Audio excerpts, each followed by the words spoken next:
His Excellency, thank you so much for allowing Breaking Travel News to sit down with you here in Rome at the World Travel and Tourism Council Summit. It's wonderful to have some time with you. Thank you for having me. First of all, you have such ambitious plans for Saudi, and 2030 is coming. The clock is ticking. Perhaps what you could do first of all would be to just give us a little bit of update on the progress you're making. Thank you very much. The travel and tourism sector is back strongly after COVID. We had a very difficult time during COVID. Today we fully recovered from COVID and we are growing. And the projections till 2030 and 2035 are very, very positive. This sector will grow in excess of the global growth, and this sector will create jobs, and people will continue to travel, etc. In Saudi Arabia, we have fully recovered since 2023, and we were the fastest growing country among all the G20 countries since 2019. We are travel and tourism is a pillar of Vision 2030. It's a very important sector. It contributes about 50% of the country economy, and we are planning to take it up to 10%, which is the global average. Jobs has been growing very nicely. We created about 250,000 jobs in the last 5 years. We're almost at 1 million jobs in the sector, and we are planning to take this up to 1.4, 1.5 million by 2030. And I think on that sort of point around jobs and growth, how are you balancing that with sustainability and cultural preservation and creating meaningful benefits for local communities? Absolutely. Sustainability is in the forefront of anything we do in the sector. We are sitting on beautiful mountains in the south and forest, beautiful islands and corals in the Red Sea, and untouched and virgins. And we are planning to develop the mountains in the south and the Red Sea and the Red Sea Islands, and therefore, and to open it for the people to come and enjoy the beautiful and the scene there. And therefore, we are making sure that anything we do really respect and protect the environment. And we look at the sustainability from 3 angles: the economical sustainability for families and for rural areas, which is very important because tourism is not concentrated. Tourism reaches to smaller cities and towns in any country. Therefore, the economical sustainability of those smaller cities and families are very important, and also social sustainability. This sector lost almost 60 million jobs during COVID. We just want to make sure that the social status are protected. And finally, the environmental sustainability, which is very, very important. You know, if you develop an area, you expose this area to risks. Whenever we build the resorts in the Red Sea, we make sure what the building material we use do respect the environment and protect the environment. And when we operate these resorts, whether in the Red Sea or in the cities, big cities like Riyadh and Jeddah, or Al-Ula, which is a beautiful, heritage city, we do respect the environment. We created 2 authorities in the last few years. The Red Sea Authority, which is responsible of regulating the Red Sea, making sure everything we do in the Red Sea do respect the environment. And also, we are the only country who established a global sustainability center for tourism. and this center now is operating. They published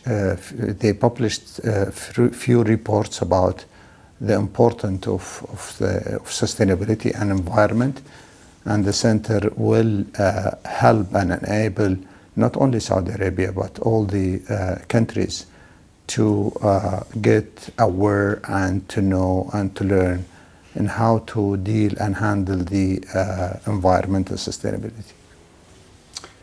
And on that point, Saudi Arabia has become a key partner of the World Travel and Tourism Council. Why is this collaboration important? And what role do you see the Kingdom playing in helping shape the future of the global tourism sector? There is, in our sector, there are two entities that are important for this sector. The government entity, which is the UN Tourism, and all the 159 member states countries are governments. And we have the World Travel and Tourism Council, which represent the private sector. And we in Saudi Arabia believe that the cooperation and the coordination between the two is very, very important for the success of the sector. Government regulate and incentivize, and private sector operate and manage and build and invest. And therefore, we cannot, have any of these two bodies working together. Therefore, when we host the G20 2020 in Saudi, we invited for the first time the WTTC members and the private sector to join the G20, and since then they have been joining the G20. And therefore, working together, having the private sector to work with the government is extremely important for the success of this sector. Saudi Arabia have done a lot of initiatives to incentivize this and to implement this. We, for example, in Saudi Arabia, have established the first UN Tourism Regional Office for the Middle East region. We also, as I mentioned, established the Global Sustainability Center. Today we are building and putting together the largest ever built travel and tourism academy to train people not only from Saudi Arabia but from the world, and to make sure that those young people, youth and women who represent 40% of the workforce in the Travel and Tourism Council are well skilled and well trained to have a better future. And Saudi Arabia has recently launched Tourize, which is, I suppose, a very exciting initiative. You've launched many of these initiatives in other sectors, FII for finance. And what are its goals, and how do you see it shaping investment, innovation, and the long-term future of global tourism? Yeah, thank you for asking me this very important question. The Riyadh is working to become the capital of forum and conferences and business meetings, and therefore we launched the very successful FII, the Finance and Investment Forum, LEAP, the Technology Forum, and Mining Forum, and Real Estate Exhibition, and many other forum and conferences. And today we will be launching in November 11 the largest ever forum that cover this sector. Travel and tourism sector is important. It represents 10% of the global GDP and 10% of the global workforce, and therefore we need a forum where the government officials can meet with the business community, discuss the issues in the sector, including airlines, airport, hotels, retail, food and beverages, and many other industry that cross-cut with this with the travel and tourism industry, including technology and so on and so forth.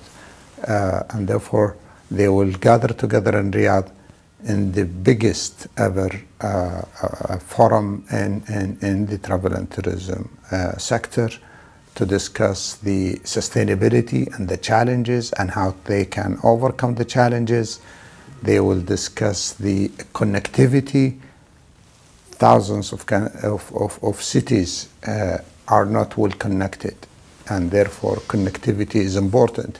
We will see growth in the number of airplanes by 2030 and 2035. The airplanes will grow by 40% by 2035. The number of seats, passenger seats, will grow, and the number of travelers will grow. However, connecting smaller countries, smaller island, is something that we all into RISE needs to discuss, and we have to encourage governments, countries, regulators, and airlines to fly to smaller islands, smaller countries who need these, the next tourist, the next visitor, to create jobs and to contribute in the economy.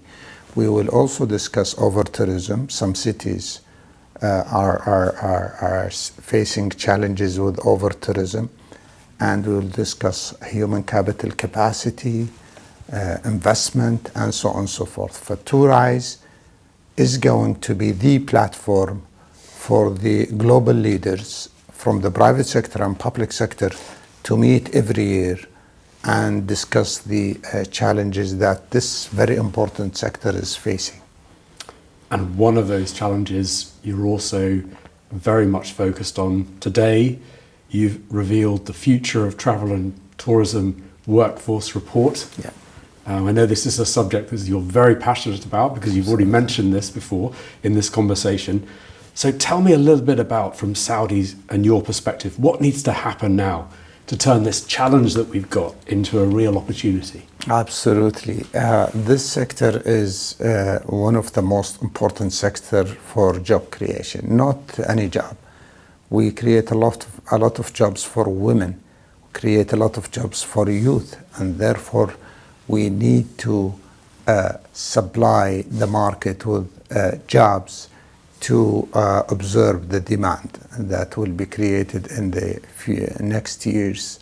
And therefore we are very keen with WTTC to understand the type of jobs will be created, the supply, the demand. And I can tell you, unfortunately, the report shows that by 2035 there will be like a 40 million jobs gap, where we need to do many things in order to fill this gap. Today, about 357 million people work on this sector, in the global travel and tourism sector. It is expected to increase. It is expected to add 90 million jobs by 2035, out of which 40 million is a gap. We need to increase the awareness of the youth and young people and the women about the sector, the beauty of the sector, and incentivize them to join the sector. Second, we have to make their future career clear. Third, we have to invest in them. We have to train them. We have to skill them. And this, I think, with these initiatives and other initiatives that we are doing in Saudi Arabia, will definitely help to fill this gap and to attract the talented young people to join this very important sector. I think that point about the next generation is so critical. I've heard you speak about the inspiration point of that sort of opportunity. How can the sector come together to inspire and prepare that next generation to see tourism as a real career of choice? Yeah, tourism is a very nice job. Tourism connects people. Tourism gives the chance for the youth and the young people who work on this sector to learn from other nations, cultures, and knowledge, and many other information. And therefore, it is an opportunity for the youth and for the women to join the sector, meet with other nations, learn from them about their about their history, their heritage, and so on and so forth. It is an amazing opportunity for the people. We have in Saudi Arabia we're a young nation, and the young people, especially the women, we reach to 46% of the workforce are women. We are above the global average.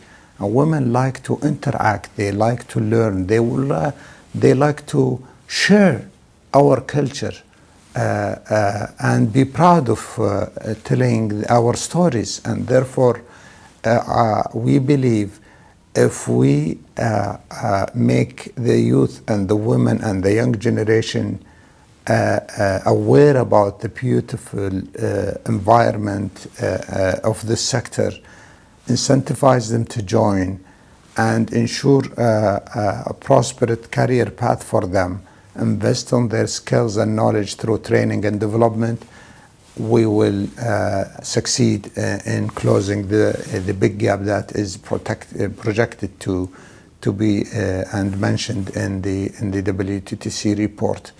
This is a beautiful sector. We are ambassador for our nations and our countries.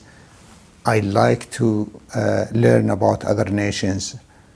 I think the working in the travel and tourism sector is an amazing career, and I believe it will be very appealing for the young nation. We just need to do our job with the private sector, to reach out to them, to teach them about the beauty of the sector, to ensure a positive and bright career path for them, and to invest in that. His Excellency, thank you for a beautiful conversation. Congratulations on everything that you're doing. Thank you very much. I look forward to see the continued progress. Thank you. Same here. Thank you. See you on to Rise.